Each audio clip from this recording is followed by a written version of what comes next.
હવે જોઈએ વિગતવાર સમાચાર તો મોરબીના મોટા ગજાના સિરામિક ઉદ્યોગકારો આઈટી વિભાગની રડારમાં લેવિસ ગ્રુપના મોરબી અને રાજકોટના 40 સ્થળો પર આઈટી વિભાગના દરોડા 250 થી વધુ અધિકારીઓની ટીમ દ્વારા તપાસ કરાઈ રહી છે। જમીનના ધંધાર્થી પરેશ પટેલ ફેઝ ગ્રુપના રાજુભાઈને ત્યાં દરોડા, લેવિસ સિરામિકના જીતુભાઈ રોજવાડિયા સહિતના ઉદ્યોગકારોને ત્યાં રેડ પાડવામાં આવી છે। આઈટી વિભાગની કાર્યવાહીથી સિરામિક ઉદ્યોગકારોમાં ફફડાટ ફેલાયો છે। ફેક્ટરી, ઘર, ઓફિસ સહિતના સ્થળ પર તપાસ ચાલી રહી છે। તપાસમાં મોટા પ્રમાણમાં બિનહિસાબી વ્યવહારો મળવાની પણ શક્યતા।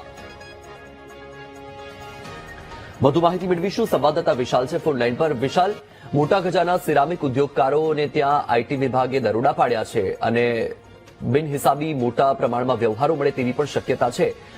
શું અપડેટ છે આ દરોડાને લઈને? એ વસ્તુ ચોક્કસપણે વાત કરવામાં આવે તો મોરબી સિરામિકનો હબ કહેવાય ને, મોરબીમાં સિરામિકના મોટા પાયે ઉદ્યોગો આવેલા છે। ત્યારે આજે વહેલી સવારે 6 વાગ્યાની આસપાસ મોરબીના અંદાજિત 24 થી વધુ અને કુલ ગુજરાતના 40 થી વધુ ઠેકાણે ઇન્કમટેક્સની રેડ પડી છે। ત્યારે મોરબીના પ્રખ્યાત એવા લેવિસ ગ્રુપ હોય, રાજુભાઈ પટેલ હોય, પરેશભાઈ પટેલ હોય સહિતના મોટા ગજાના ઉદ્યોગપતિ હોય, સિરામિક ઉદ્યોગપતિ હોય સહિતથી હાલ તો ઇન્કમટેક્સની રેડ પડી છે, જેમાં 250 થી વધુ કર્મચારીઓ જોડાયા છે। સાથે સાથે મોરબી પોલીસ હોય, અન્ય પોલીસને પણ સાથે રાખીને તપાસ ચાલી રહી છે અને હાલ તો ઇન્કમટેક્સ તપાસ કરી રહી છે કેટલી બેનામી વહીવટો થયા છે, કેવી રીતની જે વહીવટો થયા છે તેની તપાસ હાલ તો વધુ ચાલી રહી છે। બિલકુલ વિશાલ, માહિતી બદલ આભાર।